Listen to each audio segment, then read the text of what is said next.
Well, hey, everybody, welcome to the Seeing Ability podcast, where we're having a conversation about the world of folks with disabilities and those around them. So that means in some cases, we're going to be talking to individuals who grew up as that kid with a disability. In other cases, we're going to be talking to parents and a lot of different people to support that community. Sometimes that's folks in nonprofit, healthcare, in education. And first of all, I'm really glad that you took the time to listen to our podcast. You have a lot of choices when it comes to what you listen to. So thanks for tuning in today. I think you're going to really enjoy this episode because I always enjoy when we have a parent traveling this path. Today, we've got with us Lindsey Mullis. Lindsey, welcome to the podcast. Thank you so much, Jim. I'm excited to be here. Well, before we jump into insights on your journey, we always like to connect with our guests kind of on a personal level, get to know you a little bit. You might remember it's called the Fast Four. And luckily, that's brought to us by my good friends at Reliable Tech Help. So for all your tech needs, reach out to them. They're at 502-797-7399. Number one on the Fast Four, what is your favorite food? I am a true Southern Belle through and through, and it's going to be gravy and sauces, things There that you I can go. pour on top or dip in. I love it. That might be a first on the podcast. Gravy and sauces. Oh, Number no. two, if we were to get a hold of your playlist, what kind of music would be on it? I have a very eclectic style of music. I listen to everything from classical to oldies to pop to 80s, all over the place. The only thing I don't like is the screaming hard rock. Okay, there you go. That's eclectic. All right, number three, something you've been enjoying in your leisure time in the realm of a movie, a book, maybe a streaming show. I don't get a lot of downtime these days, and most of my TV watching is stuck on Bluey or Paw Patrol. Yeah. But I did the most recent movie that I got to go and watch was It Ends With Us, which was a really great story about surviving domestic violence. Yeah, absolutely.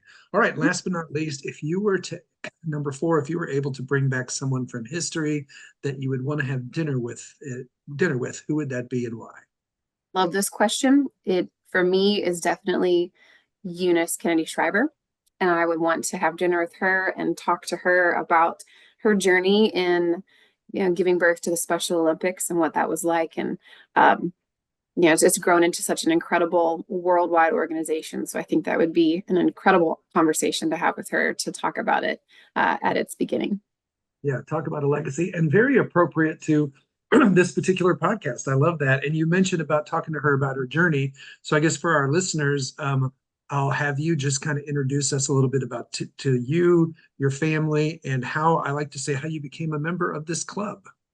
Yeah, absolutely. So, as you mentioned, my name is Lindsey. I am a white woman with dark blonde hair.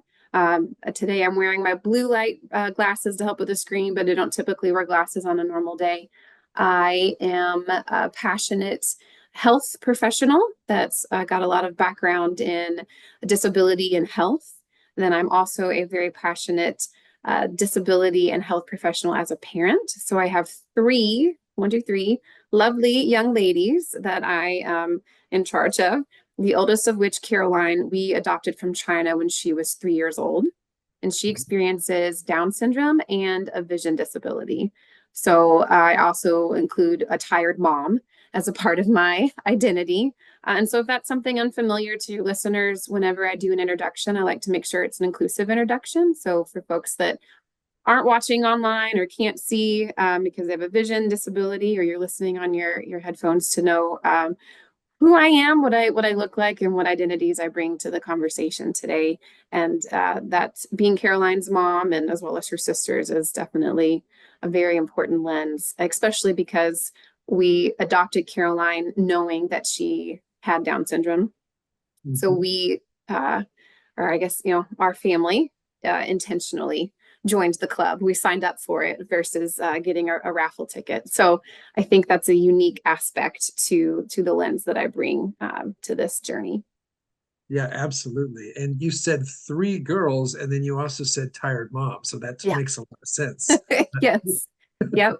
Their ages right now are 3, 7, and 11. So spaced 4 years apart. I got pregnant while adopting Caroline because surprise, that's typically Right. yeah, how that works. And so Marcella was born 5 days before my husband journeyed to China to bring Caroline home. And it took Oh, him two there you weeks. go. to do that process. And then we had two kiddos in the home, and Double for whammy, Caroline, right? right? Yeah, Irish twins is what people told me. And so, for Caroline, in addition to her development from being in an orphanage and whatever adverse childhood experiences that I'm not privy to, she also didn't speak English, at all. She also didn't speak Mandarin. The translator that we worked with said that she had created her own language. So Mm, when she was developing, even though she's older in chronological age than her sister, Caroline and Marcella really developed pretty equally over the years and their developmental milestones. And just now we're starting to see where, Marcella is starting to surpass Caroline in some of right. those ways. But they've really, really, truly benefited from growing up together, which has been really Yeah. incredible to watch. Well, those milestones is a great segue into, and having three different kids and, parenting them, trying to help them all reach their potential. It's a good segue into the topic that is probably a balancing act for all parents, but especially for parents of kids with some kind of differing ability. And that's setting the right level of expectations for your kid, especially your kid who has extra challenges. What has that been like for you on the journey? What have your lessons been from it? And what advice do you have now in hindsight, kind of traveling that with Caroline? The best advice I can give is managing expectations. And that goes for being a parent with your kiddos, for giving grace to yourself, right? Or to others, but really not having expectations that are scripted, right? Mm, Having the expectations that are individualized, that support, especially your kiddos' needs. For those of you all that have multiples, that they're all different, right? Their personalities, what's going to work for them when it comes to parenting and consequences or motivational factors and rewards. All of that can be very individualized and unique. And that's the same for any of our kiddos with disabilities. So really working to meet those individual characteristics and needs where they are, but not lowering your expectations and your standards just mm, because the presence of a disability. And Caroline taught me that right off the bat when we were going through our adoption classes. They do some training to be prepared for adoption. They tell you, that there's a lot of trauma involved in this, and you're not a familiar, so you might really want to run and hug them and pick them up and spin them around, but that is intimidating or scary to them. So you have to let them come to you and warm up, and that can take some time. And so there's actually a video that one of my best friends put on her YouTube channel of me meeting Caroline at the airport. And mm. I'm standing there doing what I was trained to do, to be very quiet and wave to her. And she just comes running at me with full open arms and excitement and jumps. And I stand and I spin her around. And from that moment, that was me learning that I'm not going to put Caroline in a box or any kind of expectation of what someone else thinks that she's going to do or be capable of. And that is the standard that she has set forth through all of her journey that we've had her here in the States. She loves to read. She reads even better than some of her peers. We learned that during COVID and on the online schooling. Math is her favorite subject. She'll talk about her math class every day at dinner. Wow. And so, I think that's been the biggest lesson and the biggest advice that I can give is, if somebody gives you a box, don't put somebody in it. Instead, use Mhm. that to amplify their strengths or their voice or their advocacy. And that really goes for all of us. Yeah. So a lot of parents have a spectrum of their involvement in helping kids, in staying back and letting them kind of learn through experience, metaphorically, how to fall down, get back up. Some are helicopter parents. What has that part of the parenting journey been for you, especially with Caroline or your family? And has there been any learning on how much you step in, how much you sit back and let her experience? Yeah, that's a great question. I think for any parent, it's hard to watch your child struggle, even though we know that that's the opportunity for them to grow and to learn. But it's not easy to do. And that's what I would say for not just Caroline, but all of my girls. Mhm. But particularly for Caroline, I've found I have to be a stronger advocate for her to have that opportunity, to have that dignity of risk.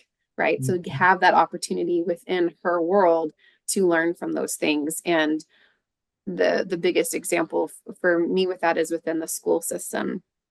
I Mhm. have an all about me page that I do for Caroline that I update every year that goes to all of her teachers that talks about her interests and her strengths. I know some of the things that she needs extra supports on, those kinds of things. And I put in there in all caps and in red letters, do not baby this sweet child. She's cute and she knows it, and she will use that to work against you.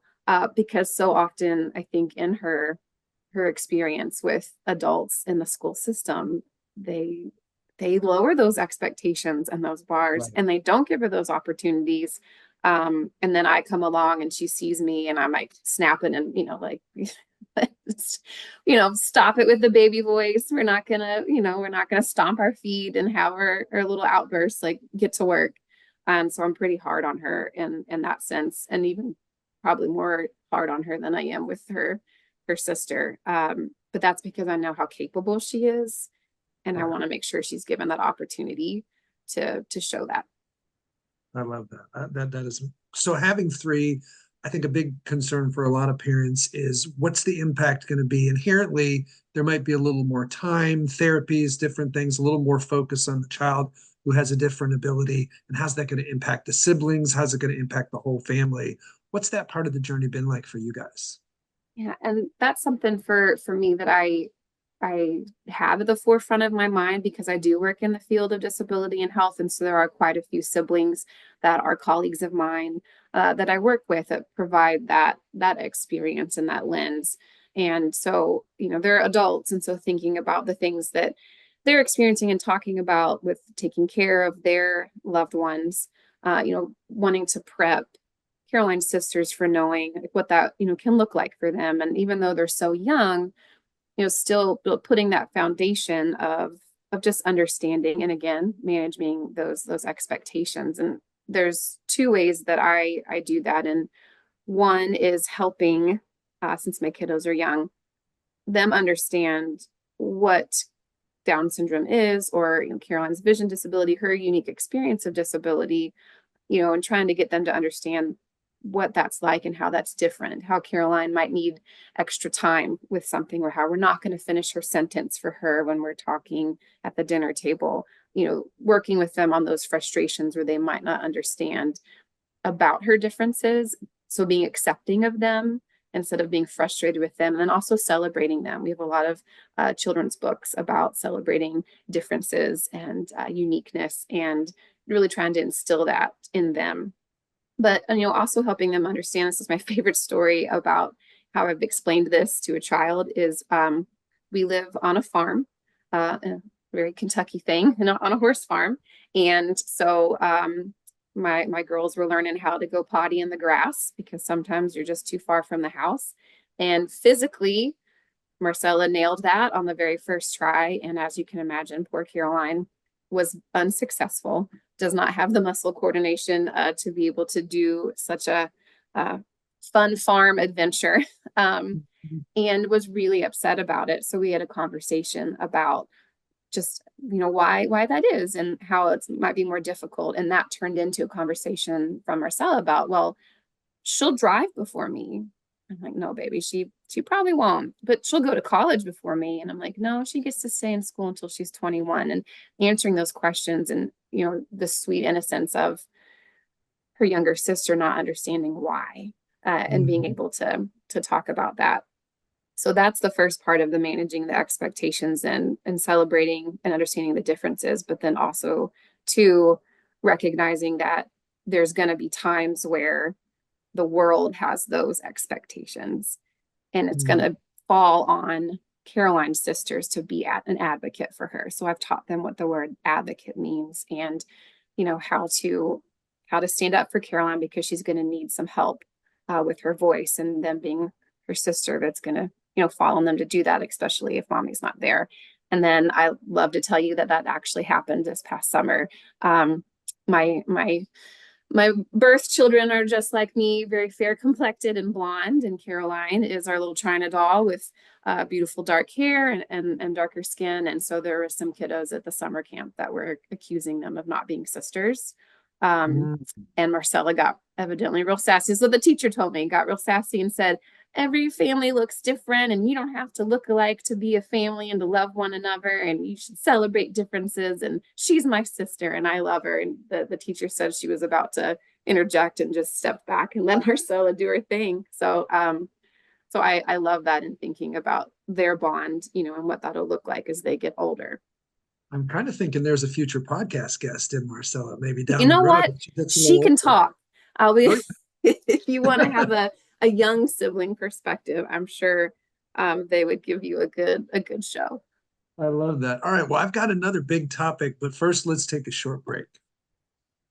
When you have a kid who is different, all your ducks need to be in a row, especially your money. Cam Howell with Primerica knows the joys and challenges as he and his wife raise their medically fragile son, Brooks. Cam brings over 13 years of experience to help his clients be protected, have a plan for the future, reduce debt, and connect to resources.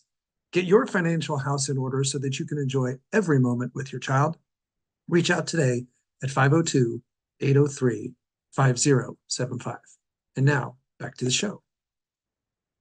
All right. So I had the privilege before this podcast episode. You were one of the people I interviewed when I was doing my book. And we got on this great topic of your perspective of looking at the whole child when you're talking about children with differing abilities. And that's a big topic for you and probably relates to your work you do in your day job. Tell us a little bit about that lens and how that can be really helpful to families. Absolutely. Yeah. Thank you so much for allowing me a space to talk about a very big passion of mine that's not as often discussed when we're talking about supporting um, our children with disabilities. And for me, that general topic is sexuality, which Mhm. can cause people some pause. But in looking at what that term truly means, it's not just about someone's intimate interactions, but it's about how someone feels about the person that they are, how they interact with others, how they connect with the world, and how they express themselves. And so it's about the relationships that we have, that can be friendships in nature, they can be romantic, they can be our work relationships, which as a parent, we want all of our kids to be successful in employment. And when you add in a disability, there's that fear of being able to do so in a respectful way. So I think the the passion that was ignited, for me, when I started taking classes towards my PhD in health education, one of the required courses was for a sexuality class. And there was a room full of 30 students, and I was the oldest. And when the topic about supporting individuals with disabilities within their sexuality and sexual health needs, I was the only one that agreed with that statement in the entire class. And so I Mm. realized this is an area that we need to be talking about. So within the research and the literature, it's just something that is innate to our human nature, is to connect with others, and Mhm. having the presence of a disability, whether it's physical or cognitive, it doesn't take that away. So really wanting to talk about how we can support everyone with a disability, but particularly when we're parents, because it's a harder topic when it's our Yeah, kiddos, but for supporting sure. them to be able to do so in a healthy way is really important, and so often left out of the conversation when we talk about what are appropriate supports. Yeah, and how has now that you've been studying this and kind of talking about it more, how is that received by some people? It probably there's traditionally some people, like you said, a little scared by it, but I'm sure there are others that really welcome it. You have any stories about conversations where it's almost like a breath of fresh air that it's being discussed? Oh yeah, absolutely. So I was brought into a parent support group um, um, earlier this year that we met over Zoom, just to talk about this topic. And I think what I really took away from that opportunity was that, as parents, we know those topics are important, but we're uncomfortable approaching them again with any of our children, whether there's a Sure. disability or not. But then when we add that disability lens, there's additional concerns because we're worried about how the rates for interpersonal violence or sexual assault are higher for individuals with disabilities. We're concerned about just safety and legal repercussions. There's all these negative things that we feel. And so in being able to talk to other parents and say, well, there's also a lot of positive things that we can talk about, and there's a lot of educational supports that we can talk about. So let's consider how we can teach our kiddos about the difference between public versus private, right? About what is consent, because you could have something that you want to experience and what that looks like versus something that you don't want to experience, and how do you advocate for that in an appropriate way, and supporting your individual needs with their communication, or if there's someone that's on the autism spectrum and not being able to read social cues. All of those things fit under that umbrella of how we support sexuality in our youth. And so the biggest takeaway I have was one of the parents just the week prior, her kiddo is I think 14 years old, and they were out in public, and he just happened to be touching himself in public, and she was so embarrassed, and just immediately told him to stop, was very upset, got back in the car, and he was in trouble for it. And so when she and I got to talk about it, I said, how could that have been a teachable moment, instead of reacting out of panic or fear of what others think? Like, we know for our children that when we can teach in the moment, it's going to be so much more impactful for them to understand. So being able to have that calm, response of, hey, bud, like, we've talked about this, what's public versus private behavior, and we're in public. So that's a private behavior, and that's not safe. And being able to approach it in that healthy way. And she and I really were able to talk about that. And she actually sent me a message a couple weeks later saying that a similar situation occurred, and she was able to address it in the moment. And they talked about it in that more calm and approachable way, where he felt as though his mother was a safe space, and she felt as though that it went really well, and she felt like it had made an impact on him understanding for the future about that behavior. So I think that's definitely what the goal I have of helping people feel comfortable about this very important topic. I love that. And your earlier comment about not putting a box around our kids in terms of expectations. Well, there we're thinking what kind of job they're going to have, or can they run, or can they walk? But part of that box is, can they fall in love? Can they have, the excitement? Can they get a broken heart and learn how to recover from that? Just like, none of us like our kids to get a broken heart in a relationship, but we want our kids to have the opportunity to feel that, because that's part of growing up, right? And that's a passion for you. Yeah, typically whenever I do any talks about this topic, I have a picture that I like to show of Caroline and Marcella holding hands. We're out in a sunflower field. It's a really lovely photo, and they're just about the same height. Caroline's just a little bit taller than Marcella, and I love to show that picture and talk about their sweet faces and say, we're talking about what could be considered a taboo topic or an uncomfortable topic here, but I want you to know before we dive in that my expectations for both of these sweet girls and their faces and their smiles are the exact same. I want Caroline to have those same experiences that I know Marcella is going to have. And I want to provide her those individualized and tailored supports for her to be able to do so in that safe and healthy way. And that's providing her that sexual health education in universally designed ways and materials that she can digest, providing her social opportunities so that she can learn how to interact with others in that healthy and safe way, so that she knows what's a healthy relationship versus what's an unhealthy relationship. Because what research shows us is that those individuals that are sheltered and that are kept protected, that don't have those social opportunities, that's why they're experiencing more of those negative relationship outcomes, because they're so hungry for having that human connection that they don't get to be picky, right? That they don't get to choose, well, you don't make me feel so good about myself, so I don't really want to be around you, because that's the limited connection that they get. So if we can broaden those opportunities, build that self-confidence and that self-efficacy education, like I said, and support, then in turn we're going to have more healthier outcomes. And that's the ultimate goal. And heartbreak's a part of that, but like we said earlier, those are the opportunities for us to grow and to learn. Is what builds resilience. And so I think that's something as parents we want for all of our kiddos. I love bringing this up because, like you said, it's not on the traditional list. Like you said, it's not easy for most parents to talk about in general with their kids. They want to deny that their kids have any kind of, sexual urges or impulses or thoughts. Most parents are like, "Don't talk to me about that." The old birds and the bees. But like in this world, it's probably often overlooked. So thank you so much for bringing that to our attention. When I'm kind of in the wrap up mode with most episodes, I like to ask especially my parents, you learn so much along this journey. So that ability to have hindsight and give advice to that parent who has that, say, under 3-year old who has who knows, maybe at that point, not even a label on their diagnosis, but they've obviously got needs and they're going to have a different path. Let's just say we brought you into a children's hospital. You were up at the podium. We had a room full of 30 or 40 parents, all who have kids with a variety of disabilities, and you were going to give them like your keys to success. We probably could talk for another hour about this, but we don't have that time. So if you were going to pick like, 3 or 4 big things that you had to learn or you've embodied that you want to pass on to other parents, what would those be? Oh, okay, I've got two things. I'm saying that so I can remember them both.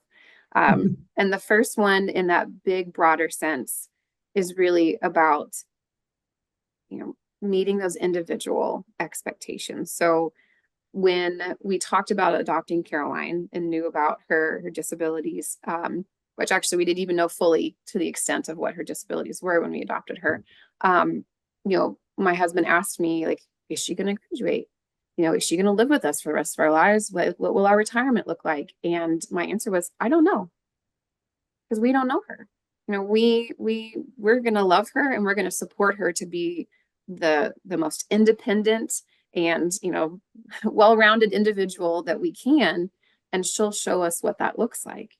And so I think that would be the best advice that I have, is knowing that your individual that you love is an individual, and they are them. They might not be interested in sexuality. They might be an individual that is I'm blanking on the term, but the individuals that are asexual, right? Yeah, That in nature, yes, because that can be common. Or they might not be heterosexual, maybe homosexual, because that's also something that we see as common with certain disabilities. So understanding that your role as a loving parent is to meet that individual wherever they are, and then managing your expectations from there, knowing that you love them and you bring your own values and your beliefs, but you want to let them be the leader and the guide, and then you're there to support them to be as successful as possible in whatever way that looks like.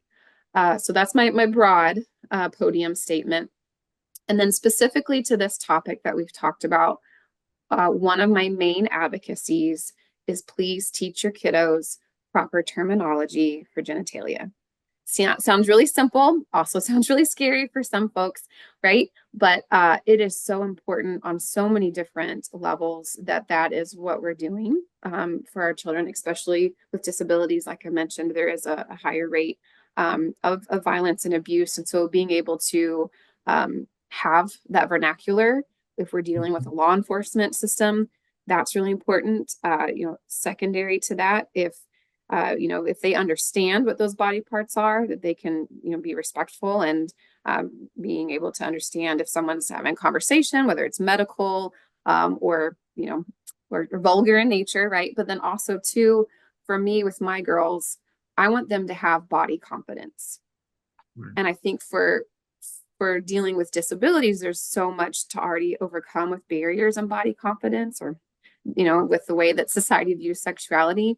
Being able to Sure. be comfortable and confident with knowing those proper terms for body parts is really, really important, because we're not doing anything wrong. I can tell you that I've taught my girls this, and I remember one of them came home from school and said that her teacher had told her that vagina was a bad word, and I said, no, baby girl, it's a body part. It's just a body part. Yeah, However, it's a private body part.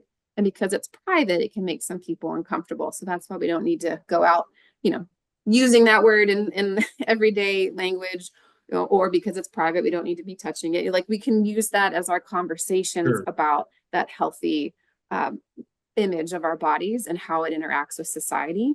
And so that would be my other takeaway little tip, would be thinking about proper terminology. And, with this day and age, it also means knowing slang and like the Right. emoticons and all of that stuff that, is new, but being able to be comfortable with that, I think is really, really important. Yeah, for all of those reasons. I love that. So, first of all, thank you for sharing all those insights along the journey. Great, great stuff. For those of you who are listening today, I'm sure you enjoyed it. We would love for you to share this episode with other folks. So we could use your help kind of having the Seeing Ability podcast not be a best kept secret. My goal with this podcast is really education. I know listening, I've learned some things today. Hopefully you did.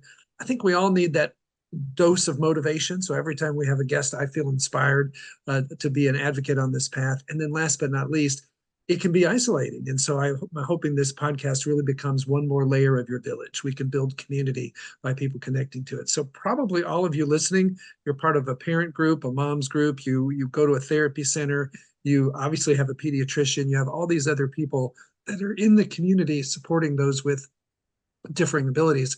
We would love you to share this episode. Just let them know, let them be introduced to the podcast so we can hear from great people like Lindsey and their insights as they're traveling this path that most didn't expect to take, but in her case, they signed up for, which is pretty amazing. And you can tell she really is a passionate mom. So, Lindsey, thank you so much for being here today. Absolutely. It was my pleasure. Thank you so much. All right, everybody. Well, we'll help us go to the Facebook page. Make sure you follow the podcast, share this episode with other people, and we'll see you next time.